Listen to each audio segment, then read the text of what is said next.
Hello అండి, అందరికీ నమస్తే. వెల్కమ్ టు వారణాసి వంటిల్లు. మళ్ళీ వచ్చేసా. చాలా రోజులైంది కదా మిమ్మల్ని కలిసి. అదే ఇలా మాట్లాడుతూ చేసి చాలా రోజులైంది. కొన్ని కారణాల వల్ల కుదరట్లేదులేండి, ఏమనుకోకండి. అయినా కూడా వీడియోస్ చూస్తూ ఉండండి, సరేనా? మనకి ఏదైనా కూడా నేను చేసేదే ముఖ్యం కదా, నన్ను చూడడం ముఖ్యం కాదు, కానీ నేను చేసే వంట ముఖ్యం కాబట్టి అవే చూపిస్తున్నాను మీకు. నేను ఏమనుకోకండి, అప్పుడప్పుడు ఇట్లా కనిపిస్తూ ఉంటాను. సరే, ఈరోజు ఒక సింపుల్ రెసిపీ చూపిద్దాం అనుకుంటున్నాను. చాలా చాలా ఈజీగా ఎవరైనా చేసుకునే విధంగా చూపిస్తాను. పెద్దగా దీనికి కూరలు కావాల్సినవి ఏమి లేదండి, వస్తువులు కావాల్సినవి ఏమి అక్కర్లేదనమాట. ఎక్కువ అవసరం లేదు, తక్కువ వాటితోటే ఉన్న వాటితో చేసేసుకుందాము.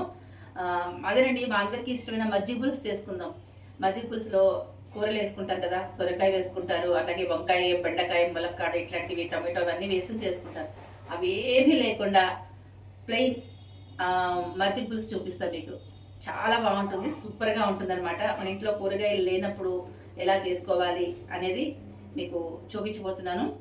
నచ్చినట్లయితే చూడండి, చేసుకోండి, ఆస్వాదించండి, మంచి మంచి రుచులను ఆస్వాదించండి. ఓకేనా? తక్కువ ఆయిల్ తోటే ఉంటాయి మన ఇంట్లో రెసిపీస్ అన్నీ కూడా. మీ అందరికీ తెలుసు, ఆయిల్ ఎక్కువ వాడితే ఆరోగ్యానికి మంచిది కాదని డాక్టర్ కూడా చెప్పారు. అదందరూ మీరు కూడా విన్నారు.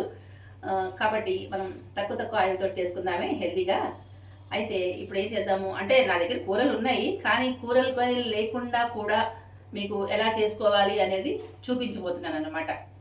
అమ్మో, మన ఇంట్లో ఇవి లేవు అవి లేవు, మనం ఇట్లా మజ్జిగ పులుసు ఎలా చేసుకుంటాము, అలా ఇవన్నీ కూరలు ఉండాలి కదా అని మాత్రం అనుకోకండి. ఏమీ అక్కర్లేదు, ఒక కొబ్బరి ఉంటే సరిపోతుందండి. కొబ్బరి చేసుకోవడానికి మజ్జిగ ఉంటే సరిపోతుంది. ఇదిగోండి, అదే కార్తీక మాసం కదా, ఉల్లి వెల్లుల్లి వాడని వంటలు అన్నీని. కొబ్బరి అంతా బోళ్ళంత కొబ్బరి వస్తుందండి. ఇదిగోండి, ఇది మనమేమో ఇంత కొబ్బరి, మన అభిషేకాలు అవి చేసుకున్న తర్వాత ఇంత కొబ్బరి తురిమి ఫ్రీజర్లో పెట్టాను. మొత్తం మిక్సీలో వేసి మెత్తగా పౌడర్లా చేసేసుకుని నేను ఫ్రీజర్లో పెట్టేసుకున్నాను. అది ఎప్పుడు కావాలంటే అప్పుడు వాడుకుంటూ ఉంటాను. ఇది ఫ్రెష్ కొబ్బరి అనమాట. ఇప్పుడే గుడి నుంచి తీసుకొస్తూ ఉంటారు, గుడికి వెళ్తే కొబ్బరి చిప్పలు ఇస్తూ ఉంటారు. మేము అభిషేకాలకి డబ్బులు కట్టామన్నమాట, రోజు కొబ్బరి చిప్పలు ఇస్తూ ఉంటారు. ఇదిగోండి, ఈ 2 కొబ్బరి చిప్పలు, ఇవన్నీ కూడా అలా వచ్చినవి అనమాట. ఇవి ఒక 3-4 రోజులు అయిన తర్వాత తీసేసి అవన్నీ పెడతాను.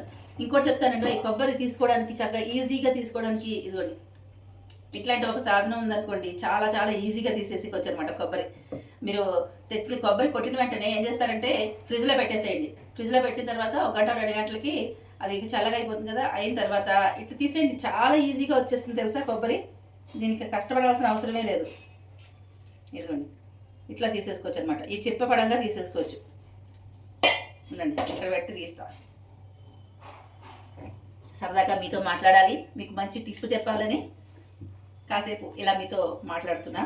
ఏమనుకోకండి, సుత్తి సోది సొల్లు అని మాత్రం అనుకోకండి. ఇవన్నీ ఉపయోగపడేవే ఫ్రెండ్స్, మనందరికీ, ఆడవాళ్ళకి ఏంటి, వంట చేసే ప్రతి ఒక్కరికి ఉపయోగపడేవి. చూసారా, ఇట్లా తీసుకోవచ్చు అనమాట. చాలా ఈజీగా తీసుకోవచ్చు. ఇదిగోండి, ఇదిగో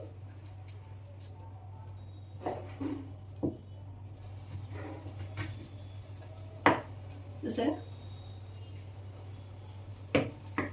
సరే, ఇవన్నీ పక్కన పడేసి ఇప్పుడు మనం ఉల్లి వెల్లుల్లి వాడకుండా చక్కగా మజ్జిగ పులుసు, కూరగాయలు కూడా ఏమీ లేకుండా మజ్జిగ పులుసు చేసుకుందాము. కొబ్బరి వేసుకుని రండి, ఫటాఫట్ మీరు దగ్గర నుండి చూపించేస్తాను.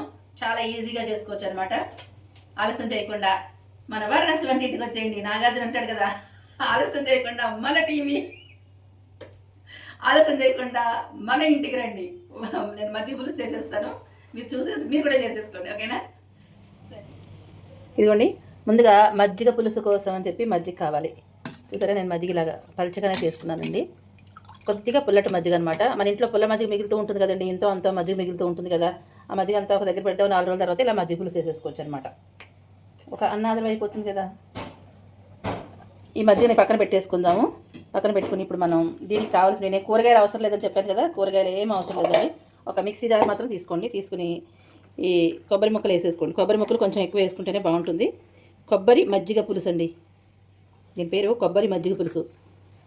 కారానికి సరిపడా పచ్చిమిరపకాయలు, అలాగే ఇప్పుడు కొంచెం క్లైమేట్ సరిగా లేదు కదండి, వర్షాలు అవి పడుతున్నాయి కదా, అందుకోసం అని చెప్పి మనకి ఈ పెప్పర్ వేసుకుంటే జలుబు అవి తగ్గుతాయి అన్నమాట. అలాగే అల్లం కంపల్సరీ వేసుకోవాలండి, పెప్పర్ లేకపోయినా ఏం కాదు, కానీ అల్లం వేసుకుంటేనే ఈ మజ్జిగ పులుసు ఏమో టేస్ట్గా ఉంటుందన్నమాట. ఇప్పుడు ఇవన్నీ మనం ఏం చేయాలి అంటే, దీంట్లో ఇంకొకటి కూడా వేయాలి, ఆగండి అయిపోలేదు అప్పుడే. ఇదిగోండి, శనగపిండి, ఒక స్పూన్ వేసాను, ఇంక కొంచెం వేస్తాను అంతే. ఫుల్గా ఒక స్పూన్ అండి, నేను కొంచెం తక్కువ తీసుకున్నాను కదా, ఫుల్గా ఒక స్పూను. నెక్స్ట్ ఇప్పుడు కొంచెం పసుపు, అలాగే ఇన్ని వేసిన తర్వాత మరి ఉప్పు వేయకపోతే ఎలా చెప్పండి? మనకి రుచి రావాలంటే సరిపడా ఉప్పు వేసుకోవాలి. ఉప్పు తర్వాత అయినా చూసుకుని అడ్జస్ట్ చేసుకోవచ్చు, కొంచెం తక్కువ వేసుకోండి ముందు. ఇప్పుడు ఏం చేయాలంటే నీళ్ళు పోసేయాలి. చూసారా ఎంత ఈజీనో, అంతే మెత్తగా మిక్సీ వేసేసుకోవడమే. దోసల పిండి మాదిరిగా వేసేసుకోవాలి. ఇవన్నీ బాగా నలిగిపోవాలి, శనగపిండి కూడా దాంట్లో కలిసిపోవాలి. అట్లా వేసేసుకుని తీసుకొస్తాను మీ దగ్గర. ఇదిగోండి చూసారా, ఇలా వేసుకున్నాను. ఇప్పుడు మనం ఏం చేద్దామంటే, ఇది చిన్నగా అయిపోతుంది గిన్నె, కొంచెం పెద్దగా ఉంటేనే పొంగిపోకుండా ఉంటుంది కాబట్టి ఈ మజ్జిగని వేరే గిన్నెలో పోసేసుకుంటున్నా.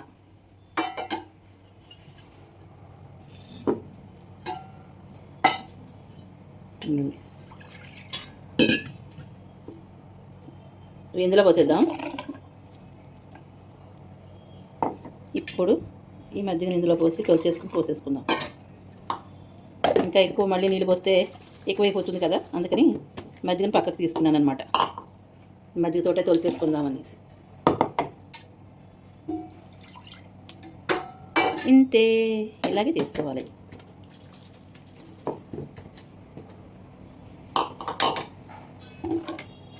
చూసారా, దీంట్లో ఇప్పుడు మనం ఉప్పు కారం అన్నీ వేసేసాం. ఇప్పుడు దీన్ని మనం ఏం చేయాలి? స్టవ్ వెలిగించి స్టవ్ మీద పెడదామండి. స్టవ్ మీద పెట్టేసుకొని బాగా మరిగించాలి. పెట్టేసుకుందాం. ఇట్లా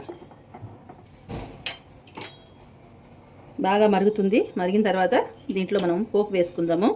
అయితే ఇప్పుడు మరిగేటప్పుడు కొంచెం కరివేపాకు వేసుకోవచ్చు. కొత్తిమీర వేసుకునే వాళ్ళు కొత్తిమీర కూడా వేసుకోవచ్చు. కరివేపాకు వేసుకుంటే ఆ ఫ్లేవర్ కూడా దాంట్లో దిగి మంచిగా బాగుంటుంది, చాలా బాగుంటుంది. ఇప్పుడు దీంట్లో శనగపిండి వేసాం కదా, శనగపిండి వేయడం వల్ల ఏమవుతుంది అంటే విరిగిపోకుండా ఉంటుంది. మజ్జిగ వేసాం కదండి, మజ్జిగ మనం స్టవ్ మీద పెడితే ఇలా విరిగిపోయినట్టు అయిపోతుంది కదా. కాబట్టి ఆ విరిగిపోకుండా ఉండడానికి నేను శనగపిండి వేసి మిక్సీలో వేసుకున్నాం కదా మనం, ఆ శనగపిండి వేసేసుకుని ఇందులో వేసుకుంటే విరిగిపోకుండా వస్తుందన్నమాట. దానికోసం శనగపిండి వాడతారు. ఇట్లాగా ఉడుకుతూ ఉంటుంది. మీరు ఒకవేళ చెక్ చేసుకునే వాళ్ళు కారము అలాగే ఉప్పు కూడా చెక్ చేసేసుకోవచ్చు. కాస్త మరిగిన తర్వాత చూద్దామే. నేను ఏం చేసా, చిన్న గిన్నెలో పెట్టుకుంటే, ఇదిగోండి ఈ గిన్నెలో పెట్టుకుంటే పొంగిపోతుంది అని ఒక పెద్ద గిన్నెలో పెట్టుకున్నా, పెద్ద గొప్పగా దాంట్లో పొంగిపోదు అని. మరి దాన్ని వదిలేస్తే పొంగిపోకుండా ఎట్లా ఉంటుంది చెప్పండి ఫ్రెండ్స్. దాన్ని ఇక్కడ స్టవ్ మీద పెట్టేసి నేను వేరే పని చూసుకోవడానికి అని చెప్పి అక్కడ వేరే హాల్లో కూర్చుని వేరే పని చూసుకుంటున్నాను. మరి నన్ను పట్టించుకోవాలని చెప్పి ఇది ఏమైంది, పొంగి స్టవ్ మీద పడిపోయింది. అంతా క్లీన్ చేసుకుని శుభ్రంగా పెట్టుకున్నాను. ఇప్పుడు మళ్ళీ నాకు ఈ డబుల్ పని అనమాట. నేను తిక్క కుదురుస్తానని చెప్పింది ఇది. నన్ను పట్టించుకోకుండా వదిలేసి ఇట్లా వెళ్ళిపోతావా, నేను తిక్క కుదురుస్తా చూడని చెప్పి ఇట్లా పడింది ఫ్రెండ్స్. చూడండి, నాకైతే ఏడుపు వస్తుంది. ఇప్పుడే తుడుచుకున్నా అన్నీ మళ్ళీ తుడుచుకోవాలి. ఇదంతాను ఇదో పెద్ద బాధ అయిపోయింది. అందుకని ఏం చేస్తారంటే, మనం స్టవ్ మీద పెట్టినప్పుడు దాని దగ్గర ఒక 5 నిమిషాలు 10 నిమిషాలు కరెక్ట్గా దాని మీద దృష్టి పెట్టుకుని కలుపుతూ ఉండాలి. తప్పదు మరి ఇట్లాంటివి చేసినప్పుడు. అలా చేస్తే కనుక ఇట్లాంటి ఇది లేకుండా ఉంటుంది కదా. మనకి మొత్తం గలీజ్గా అంతా అయిపోయి స్టవ్ మొత్తం అంతా ఒలికిపోయి కడుక్కోవాలంటే నాకైతే బాధే. మరి మీకు ఎలా ఉంటుందో మరి చెప్పండి. ఎవరికి మాత్రం సరదా ఉండదు కదా ఫ్రెండ్స్. చూపిస్తా చూడండి, నవ్వుతున్నాను కానీ ఏడవలేక నవ్వుతున్నాను అనమాట. ఏం చేద్దాం చూపిస్తాను. స్టవ్ ఆపేసాను, క్లీన్ చేసుకుని మళ్ళీ పెట్టాను. ఇదిగో ఫ్రెండ్స్, మొత్తం ఇట్లా దీని నిండా పడిపోయింది చూసారా. మజ్జిగ పులుసు, నాకు ఇష్టమైన మజ్జిగ పులుసు దీంట్లో పడిపోయింది, ఒలిగిపోయిందంటే బాధేస్తుంది. ఇప్పుడు అంతా నేను శుభ్రంగా చేసుకుని మళ్ళీ ఒకసారి స్టవ్ వెలిగించుకుని మళ్ళీ ఉడికించుకుంటాను. మనం ఉడికించేటప్పుడు మొత్తం ఇలా స్పూన్ పెట్టి పొంగిపోతూ ఉంటుంది. కొబ్బరి అది వేసాం కదా, కలుపుతూనే ఉండాలి. దీన్ని ఇక్కడ షిఫ్ట్ చేసేద్దాం. ఇక్కడ స్టవ్ వెలిగించుకుని ఇక్కడ పెట్టుకుందాం. నేను తక్కువ మంటలోనే పెట్టాను ఫ్రెండ్స్, అయినా కూడా ఇట్లాగా అయిపోయింది. అమ్మో చాలా వేడిగా ఉంది. సరే, ఇది వేడి మీద క్లీన్ చేసే, లేదంటే కనుక దీనికి అట్టకట్టినట్టు అయిపోతుంది. కాబట్టి నేను ఇట్లా జాగ్రత్తగా చూసుకుని క్లీన్ చేసేస్తా. దీన్ని జాగ్రత్తగా, నా మజ్జిగ పులుసు పోయింది అనే బాధ, సగం తగ్గిపోయిందని చెప్పి. ఇదిగోండి మన పులుసు అయితే మరుగుతుంది చూసారా. స్టవ్ అయితే క్లీన్ చేసేసుకున్నా. ఇప్పుడు ఈ స్టవ్ మీద మనం పోపు వేయించేసుకుందాం. మనకి శనగపిండి పచ్చివాసన పోయేంత వరకు మనకి మరిగించుకోవాలండి. పచ్చివాసన పచ్చిగా ఉంటుంది కదా శనగపిండి, ఆ పచ్చివాసన పోయేటట్టుగా మనం ఇట్లాగా మరిగితే బాగుంటుంది. చూసారా ఇప్పుడు విరిగిపోకుండా వచ్చింది అట్లా అనమాట. ఇప్పుడు దీంట్లో మనం కొద్దిగా అంటే కొంచెం కాయలు వేసుకుని పోపు అయితే పెట్టేసుకుందాము. పోపు కోసం ఇదిగోండి ఎండుమిరపకాయలు, ఆవాలు, మెంతులు, జీలకర్ర, ఇంగువ కంపల్సరీ నేను వేసుకుంటాను. వద్దు అనుకున్న వాళ్ళు స్కిప్ చేసేసుకోండి. ఇవేనండి పోపు. నా దగ్గర కొంచెం ఎండిపోయిన కరివేపాకు ఉంది, ఆ ఎండిపోయిన కరివేపాకు వేసుకుంటా. మీ దగ్గర ఫ్రెష్ కరివేపాకు ఉంటే ఫ్రెష్ కరివేపాకు వేసుకోండి. ఇలా పెట్టేసుకుని నేను పోపు వేయించేసుకుంటాను.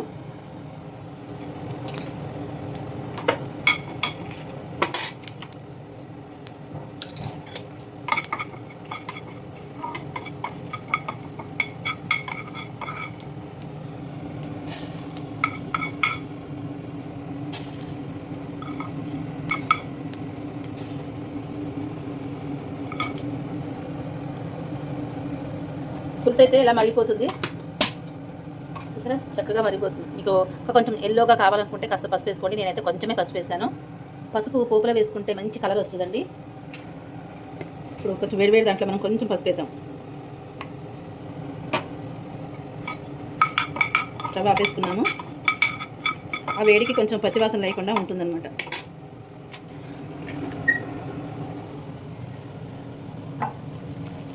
ముక్కలు లేని మజ్జిగ పులుసు, కొబ్బరి మజ్జిగ పులుసు.